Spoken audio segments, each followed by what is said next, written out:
16 വർഷമായിട്ട് ഒരു പ്രണയത്തിലാണ്. 16 വർഷമായിട്ട് പ്രണയത്തിലാണ്. അപ്പൊ ഇതുവരെയും അവളും വേറെ കല്യാണത്തിന് വീട്ടിൽ സമ്മതിച്ചിട്ടില്ല. ഞാൻ അവൾക്ക് വേണ്ടി, അവൾ എനിക്ക് വേണ്ടി ഇങ്ങനെ കാത്തിരിക്കുകയാണ്. വീട്ടുകാർ സമ്മതിക്കാത്തതുകൊണ്ടാണ്. അതെ, വീട്ടുകാരെ സമ്മതിക്കാത്തതുകൊണ്ടാണ്. അതായത് കൃത്യമായ ലക്ഷ്യബോധമൊന്നുമില്ല, മെച്ചപ്പെട്ട തൊഴിലൊന്നുമില്ല. നമ്മൾ ഇങ്ങനെ പോയിക്കൊണ്ടെങ്കിൽ ഏതൊരു മാതാപിതാക്കൾക്കാരും ചെറിയ ആശങ്ക ഉണ്ടാവും. അവന്റെ കൂടെ എങ്ങനെ ഇങ്ങനെ പറഞ്ഞ് വിടും. ചേട്ടാ ഈ ഒറ്റ ലൈഫല്ലുള്ളൂ, ചേട്ടൻ ധൈര്യമായിട്ട് മറ്റേ വിളിച്ചിറക്കി വിടാൻ. ഇപ്പൊ അവര് ഓക്കെയാണ്. നിങ്ങൾ എവിടെ വെച്ചാണ് ആദ്യം കണ്ടത്?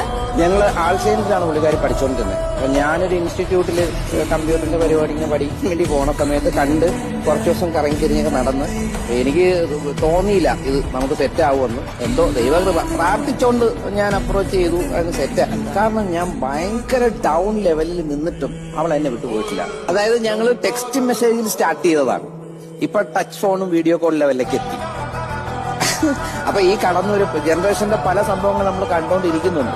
ഞങ്ങൾ അങ്ങോട്ടും ഇങ്ങോട്ടും പറയും, വഴക്ക് കൂടുമ്പോഴും ഒക്കെ ഞങ്ങൾക്ക് ഈ പറയുന്ന പെട്ടെന്ന് ഈ ബിപിൻ ബ്രോ പറഞ്ഞ പോലെ ജസ്റ്റ് ബ്രേക്കപ്പ് എന്ന് നമുക്ക് ചിന്തിക്കാനേ പറ്റില്ല. ഒരു ചെറിയ പിണക്കം വന്നു കഴിഞ്ഞാൽ നിശ്ചിത സമയം കഴിയുമ്പോൾ നമുക്ക് ടെൻഷൻ അടിക്കും. അവൾ ഇങ്ങോട്ട് വിളിക്കില്ല, ഞാൻ അങ്ങോട്ട് വിളിക്കും, സോറി പറയും, ഇങ്ങോട്ട് സോറി പറയും. ഞങ്ങളുടെ ഇടയിൽ ഈഗോയൊന്നുമില്ല.